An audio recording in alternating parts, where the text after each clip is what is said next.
saya lihat di dalam partisipasi gereja menjadi wakil dari masyarakat pada umumnya, artinya memang sungguh-sungguh kami di Wonogiri ini punya daya kekuatan ekonomis karena kebun, karena pertanian, karena peternakan, dan karena hidup berhemat. Kita menyebutnya gemi hemat, bukan pelit gemi itu, tapi membeli sesuatu pada yang dibutuhkan, bukan berlebihan. Nah, saya ingin menceritakan, mudah-mudahan ini menjadi clue, menjadi petunjuk bahwa semangat saudara-saudara di Wonogiri adalah terus bertumbuh dalam semangat menghidupi diri secara sederhana tetapi cukup, tetapi tidak melupakan pengambil bagian dalam penderitaan orang lain. Katakanlah begini, kalau saya melihat laporan-laporan dari paroki lain, aksi puasa pembangunan dibanding antara sebelum pandemi dan sesudah pandemi sangat drop. Dari 100% pada masa pandemi menjadi misalnya 30 atau 40%. Tetapi apa yang saya dapati di Wonogiri 2 tahun terakhir, artinya di masa pandemi, pendapatan kerelaan orang untuk memberi bagi keselamatan dan berkat sesama tetap panggah. APP tahun yang lalu mencapai hampir 100 juta. Dan tahun ini, bulan kemarin sesudah dihitung, tetaplah 90 juta lebih. Jadi panggah, tidak turun. Tetapi bahkan ini melebihi paroki-paroki yang ada di kota, yang sering tampaknya mentereng. Sangat luar biasa saudara-saudara Wonogiri ini, sangat tough hidupnya, tetapi juga tetap memenuhi panggilan spiritual, berderma dan mengambil bagian dalam kehidupan bersama dalam iman maupun kemanusiaan. Luar biasa.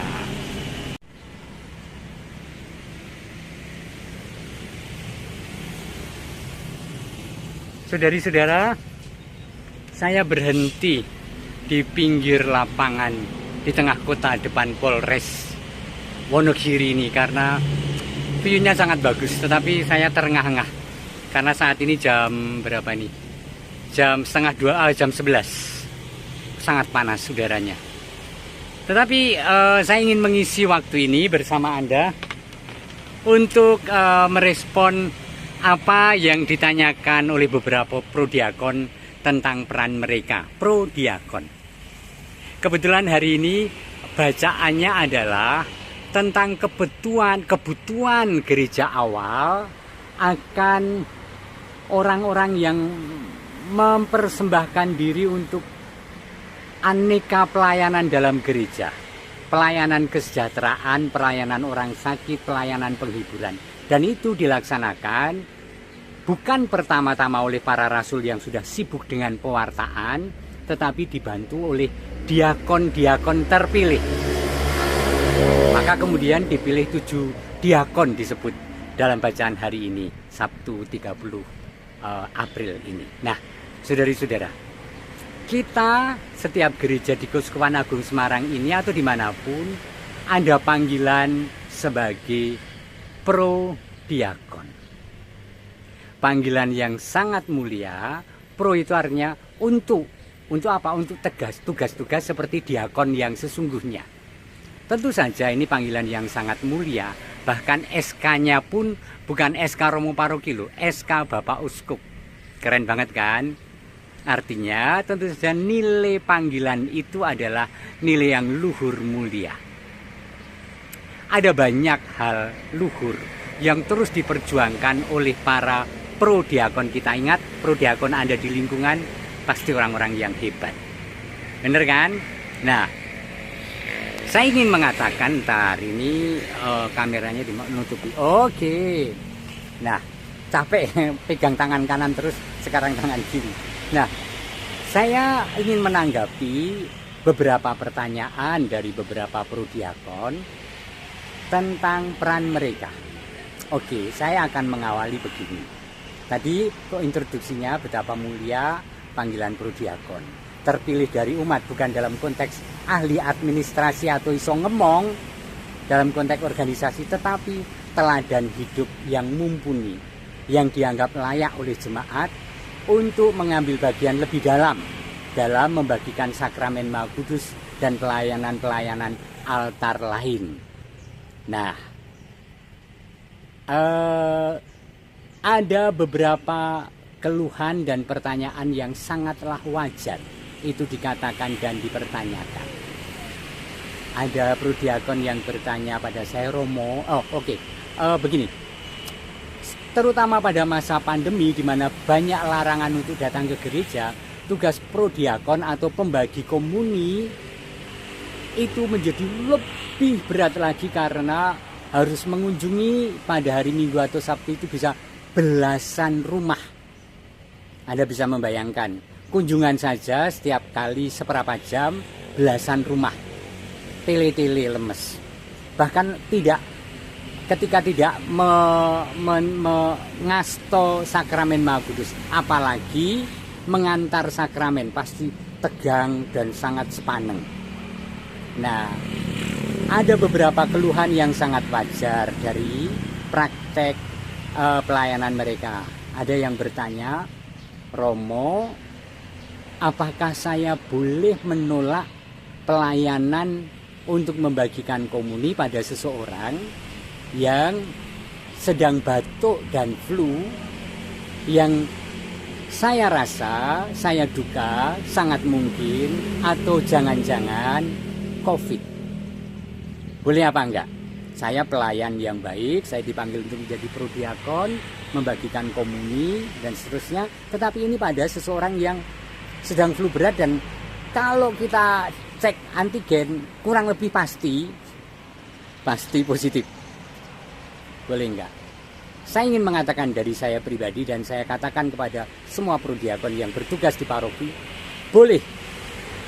Karena bagaimanapun untuk pelayanan yang lebih luas, Anda membutuhkan kesehatan yang baik dengan berjaga-jaga.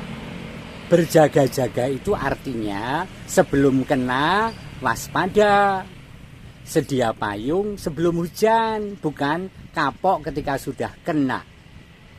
Oke, maka boleh, adalah hak Anda. Di dalam doa Anda persembahkan pada Tuhan, Tuhan, aku tidak sanggup. Saya ingin mengatakan tentang saya seorang Romo.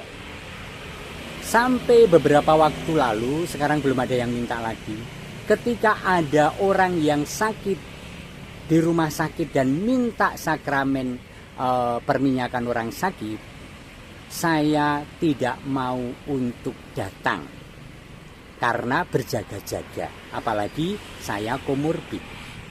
Apa yang kemudian saya lakukan? Tidak boleh cuntel, tidak boleh kemudian buntu, tetapi saya mengusulkan untuk melakukan secara darurat video call, sementara seseorang atau keluarganya mengambil minyak pengurapan dari gereja yang diteteskan di kapas, jadi sedikit saja, satu tetes saja, lalu dibawa ke rumah sakit.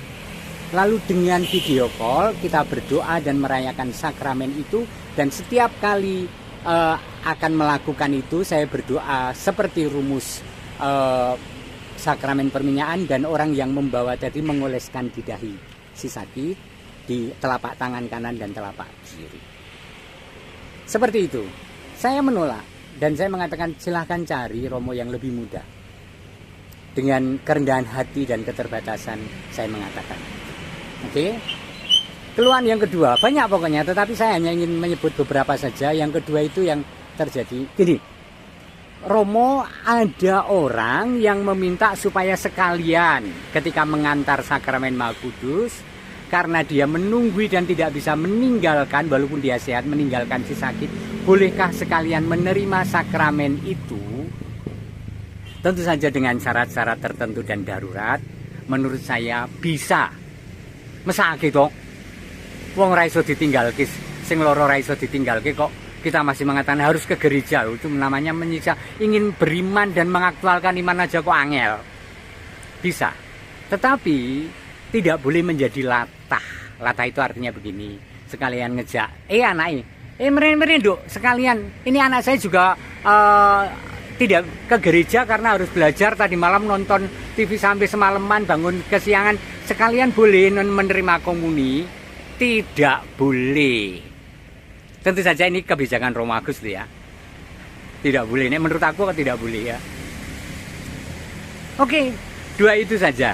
Tetapi pelayanan kepada mereka terus terjadi, dan saya berdoa untuk Anda para prodiakon supaya teguh dalam menjalankan perutusan, tetapi juga dianugerahi kesehatan yang baik untuk pelayanan-pelayanan terbaik kita di tengah umat. Amin. Saya akan meneruskan perjalanan.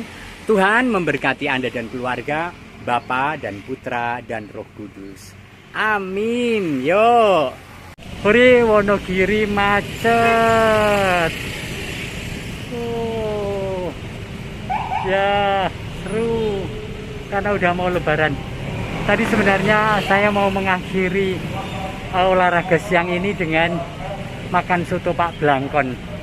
Saya pikir karena mendekati lebaran siang buka, ternyata tetap tutup. Jadi dengan menahan lapar saya akan pulang ke gereja untuk makan siang.